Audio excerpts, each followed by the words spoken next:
आदर्श शिक्षण समिति बाड़मेर द्वारा आदर्श विद्या मंदिर में पढ़ने वाले भैया बहनों का हार्दिक स्वागत एवं अभिनंदन।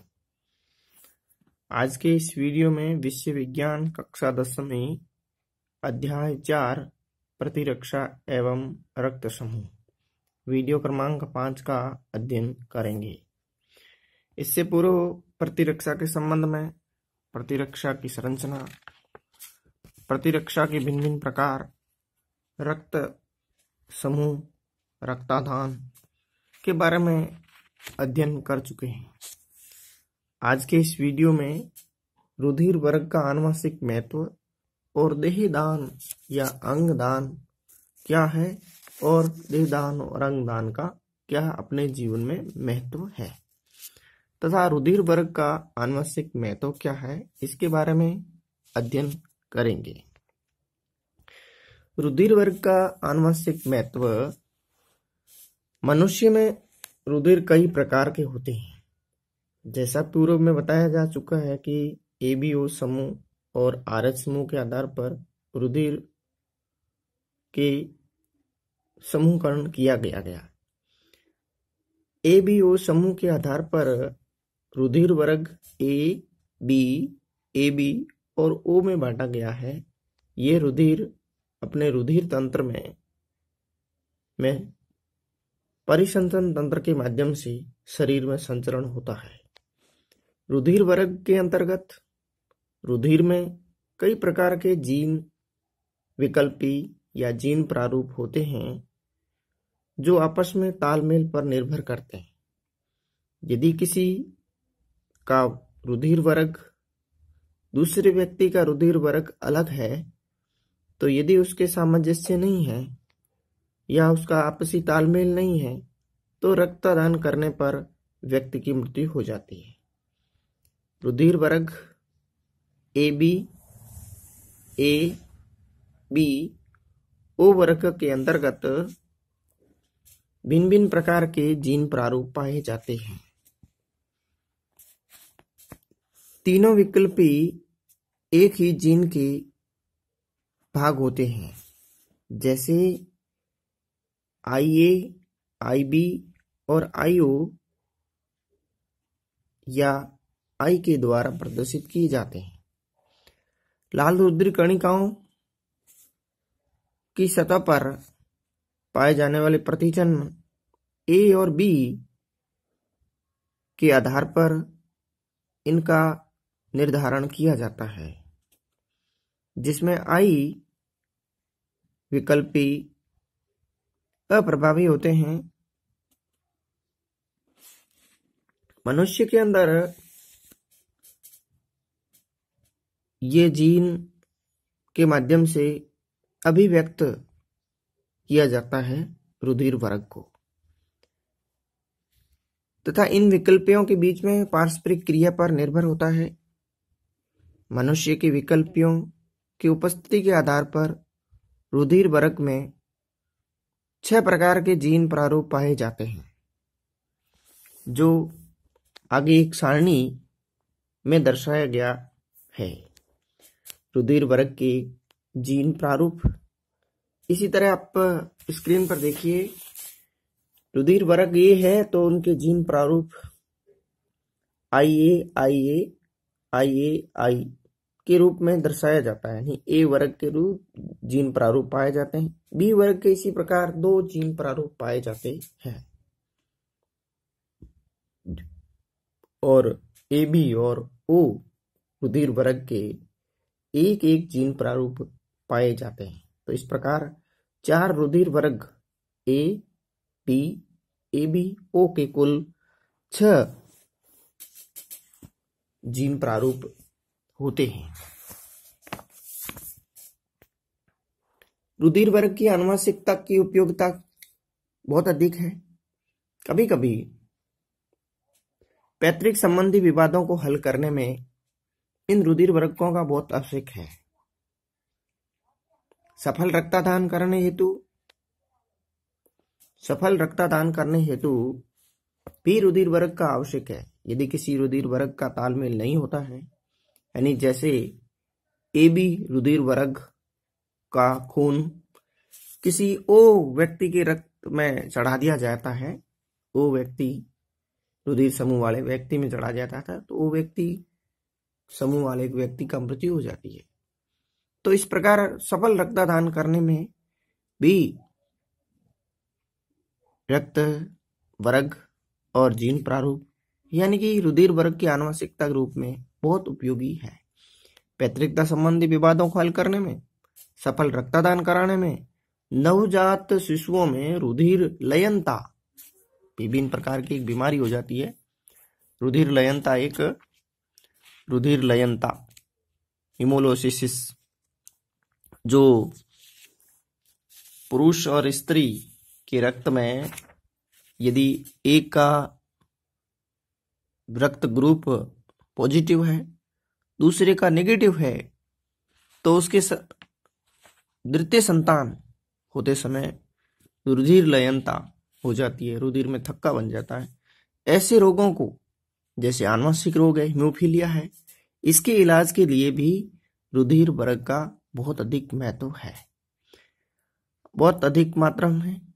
पैतृक संबंधी विवादों को हल करने में रुधिर वर्ग की आनुवंशिकता का ज्ञान होना बहुत उपयोगी है। इस संबंध में यदि कोई एक संपत्ति और दूसरी संपत्ति एक ही संतान पर अधिकार जमाना चाहते हैं, दोनों में से, ऐसे विवादों को हल करने में रुधिर वर्ग का बहुत आवश्यक है। जैसा एक उदाहरण दिया हुआ है, माना कि एक शिशु जिसकी दोनों दंपतियों का अधिकार जता रहे हैं, जैसे उसका रुधिर वर्ग बी है, एक रुधिर वर्ग का पुरुष ओ है तथा स्त्री ए बी है, और दूसरी दंपति जो है, एक पुरुष का पुरुष ए है और स्त्री बी है, और वो अधिकार जमाना चाहते हैं कि ये पुत्र है, शिशु है जो हमारा है। ऐसी स्थिति में निपटारण करने हेतु रुधिर वर्ग का आवश्यक है। रुधिर वर्ग को समझना आनुवंशिक रूप से, इनमें मेडल के आनुवंशिक गति के या वंशानुगति के नियमों का भी उपयोगिता साबित होती है। रुधिर वर्ग के आधार पर उसका निर्धारण किया जा सकता है। जैसा कि एक आरेख चित्र दिया हुआ है, जैसे पुरुष जो ओ वर्ग का है और स्त्री जो है वो ए बी ग्रुप की है, उनका यदि संभावित संतान बनेगी वो ए और बी ग्रुप की बनेगी। इसी तरह दूसरी दंपति जो है, जो ए बी ग्रुप की नहीं है, ए ग्रुप की है पुरुष और बी ग्रुप की स्त्री है, उसके संभावित संतान जो बनेगी ए और ए बी ग्रुप की बनेगी, लेकिन जो शिशु था वो बी ग्रुप का था। इस तरह से उसका निर्धारण शिशु उत्पन्न जो हुआ है वो वास्तव में जो प्रथम दंपति थी, यानी ये, इससे जो संभावित संतान हो रही है ये बी ग्रुप हो रही है। इसका मतलब इसका पैतृक संबंधी अधिकार जो है वो इन दंपतियों का है। प्रथम दंपति का अधिकार है, जिसमें ए बी ग्रुप और ए ग्रुप के जो पुरुष से साथ संभावित संतान बनी थी वो ये बी बनी थी। बाकी जैसे द्वितीय संपत्ति बनी, इसके अंदर ए बी ए संतान उत्पन्न हो रही है, लेकिन प्रथम संतति में ये जो बी ग्रुप बन रही है, ये बी ग्रुप के कारण ये प्रथम दंपति जो थी उसको ही अधिकार है कि ये जो शिशु था वो उनका है। इसी प्रकार सफल रक्तदान और आनुवंशिक रोगों के निदान हेतु आनुवंशिकता यानी रुधिर वर्ग की आनुवंशिकता का ज्ञान परम आवश्यक है। और ये सफल रक्तदान, पैतृक संबंधी विवाद, नवजात शिशुओं में रुधिर लयनता और आनुवंशिक रोगों के निदान हेतु रुधिर वर्ग का आनुवंशिक उपयोगिता या आनुवंशिकता का ज्ञान होना आवश्यक है।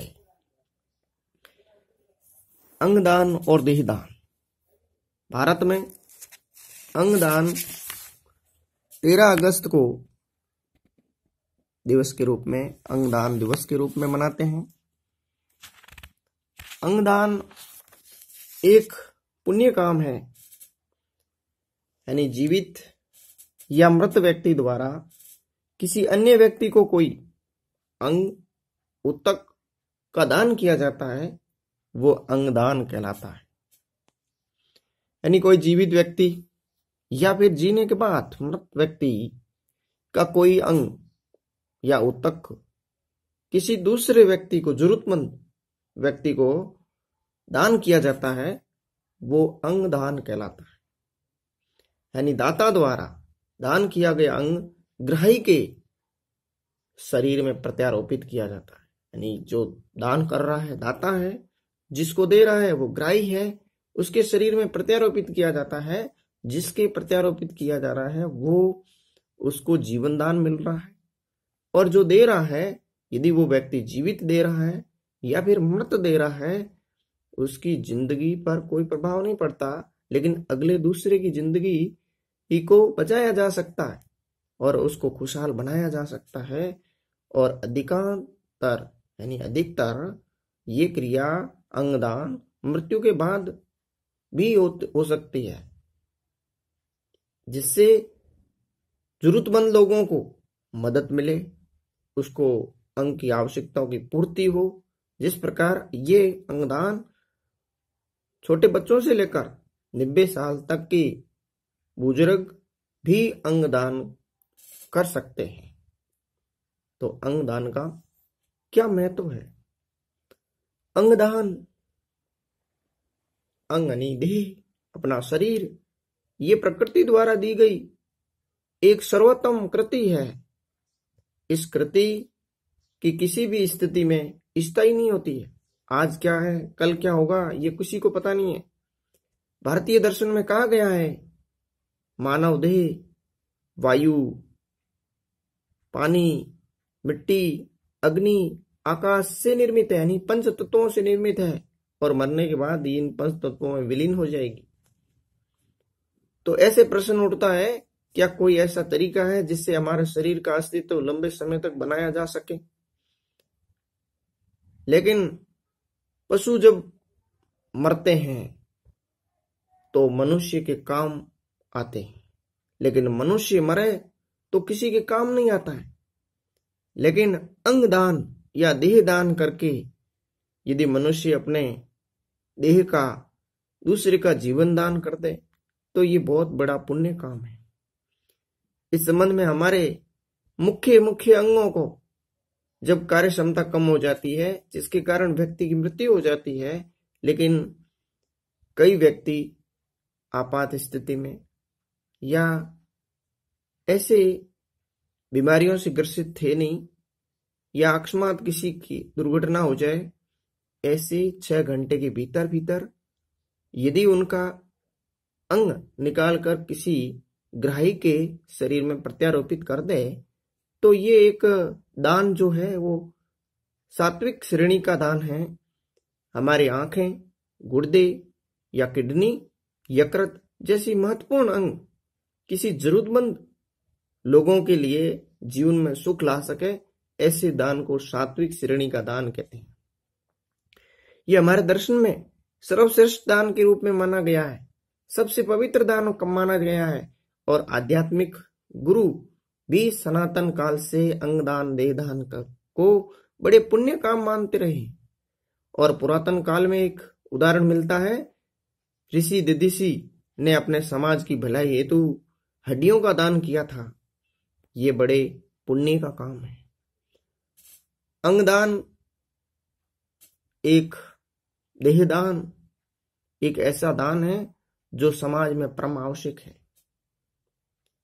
इनके दान करने से कई जरूरतमंद लोगों को अपनी जीवन दान किया जा सकता है, जीवन बचाया जा सकता है।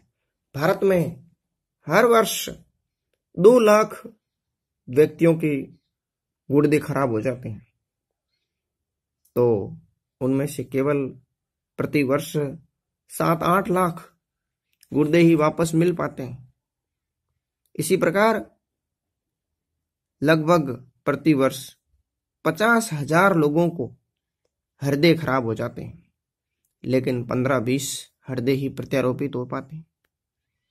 इसी तरह प्रतिवर्ष 50,000 लोगों को यकृत की खराबी के कारण मृत्यु हो जाती है, लेकिन वापस उसको प्रत्यारोपण केवल 700-800 लोगों को ही मौका मिलता है।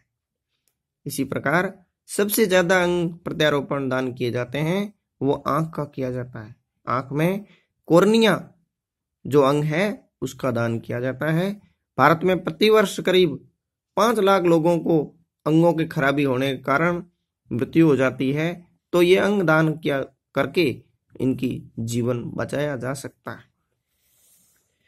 तो अंगदान एक महादान है, पुण्य काम है, तो इनके कारणों से बहुत आवश्यक है। तो मृतदेह से अंग निकालकर जरूरतमंद लोगों को प्रत्यारोपित किया जाता है, जिससे ऐसे लोगों को बचाया जा सकता है। अब कभी कभी आता है कि दिमाग की मृत्यु के कारण व्यक्ति की मृत्यु हो जाती है, लेकिन उसका अंग जो है वो पूर्ण रूपेण सही है, तो ऐसे व्यक्तियों के अंग दूसरे के प्रत्यारोपित किया जा सकता है। उसके देह से हृदय है, यकृत है, गुर्दे हैं या आंखें हैं, ये खराब नहीं थी, दिमाग की प्रॉब्लम के कारण उसकी मृत्यु हो गई है या आकस्मिक दुर्घटना हो गई है, ऐसे व्यक्तियों में किसी प्रकार की कोई बीमारी नहीं थी, तो ऐसे अंगों को मृत्यु के 6 घंटे भीतर भीतर उनको दान किया जा सकता है। या फिर अंग दान करने से जो चिकित्सा क्षेत्र में ग्रहण करने वाले, शिक्षा ग्रहण करने वाले, चिकित्सा डॉक्टर की ट्रेनिंग करने वाले व्यक्ति जो प्रशिक्षण ले रहे हैं, उनको बेहतर चिकित्सक बनने के लिए उनके देह पर प्रयोग किए जा सकते हैं। और ऐसे प्रयोग करने के कारण वो जो मेडिकल के विद्यार्थी है, मानव देह की संरचना को भली भांति समझ सकें, उस पर प्रयोग कर सकें और उनके अंगों की जानकारी आवश्यक हो जाए, ऐसी स्थिति में भी देह दान आवश्यक है। तो ये भी एक पुण्य कार्य है। इसके माध्यम से भारत सरकार ने या भारत में समाज में अंधविश्वास को दूर करने के लिए और अंगदान को भारत सरकार हर वर्ष 13 अगस्त के दिन को अंगदान दिवस के रूप में मनाती है। समाज में कई प्रतिष्ठित व्यक्ति या बुद्धिजीवी व्यक्ति, शिक्षक, साधु, संत और पवित्र कार्य करने वाले समाज में अंधविश्वास को दूर करने पर अंगदान करने की सलाह दे रहे हैं या अंगदान करते ही है। जैसे पुरातन काल में ऋषि दधीचि ने समाज की भलाई हेतु अपनी हड्डियों का दान किया था। राजा शिवी का नाम सुना होगा, उन्हें भी अपने शरीर का दान किया था पक्षी की रक्षा के लिए। इसी प्रकार 90 वर्ष की उम्र में कॉर्निया का दान कैप्टन लक्ष्मी सहगल ने नेताजी सुभाष चंद्र बोस के संग आजादी की लड़ाई में शामिल थी, उन्हें भी अपने 2 लोगों की जिंदगी में उजाला भरने के लिए अपने आंख का दान किया था, यानी कॉर्निया का दान किया था। हाल ही में साहित्यकार डॉक्टर विष्णु प्रभाकर ने भी परिजनों ने उनकी इच्छा अनुसार मृत्यु के उपरांत देह दान किया था। पश्चिम बंगाल के पूर्व मुख्यमंत्री श्री ज्योति बसु और प्रख्यात समाज सेवी श्री नाना देशमुख आदि की देह भी उसकी इच्छा अनुसार मृत्यु के पश्चात दान कर दी गई थी। साध्वी रितंबरा और क्रिकेटर गौतम गंभीर ने भी अपनी मृत्यु के पश्चात अपनी देह दान करने की घोषणा कर दी है। तो ऐसे देह दान करना एक पुण्य काम है, जिससे किसी का रक्त के माध्यम से, अंग के माध्यम से, देह के माध्यम से किसी भाई बहन की जिंदगी में यदि उजाला आ जाए या जिंदगी बच जाती है, तो इससे ज्यादा कोई पुण्य काम नहीं है। तो इस हेतु कौन कौन अंगदान कर सकते हैं? जिनकी 18 वर्ष से कम आयु नहीं होनी चाहिए, या जिनका मृत्यु हो जाए के बाद यानी मृत्यु होने के बाद उनके माता पिता उनके अंग दान करने की सहमति दे सकते हैं, या जिनके कोई अभिभावक नहीं है तो अपने जीवन काल में 2 ऐसे गवाह देने वाले लिखित सहमति देने पर भी उसका देह दान किया जा सकता है। या भारत में अंगदान देहदान एक कानूनी रूप से मान्य है, तो अंगदान से किसी की जिंदगी को बचाया जा सकता है, इससे ज्यादा कोई पुण्य काम नहीं है। तो आज की वीडियो में इतना ही। आज की वीडियो से संबंधित कुछ गृह कार्य। भारत में अंगदान दिवस कब मनाया जाता है? अंगदान क्या है? अंगदान का महत्व लिखिए। रुधिर वर्ग के जीन प्रारूप भी लिखिए जो सारणी में आया हुआ था। आज के वीडियो में इतना ही। धन्यवाद।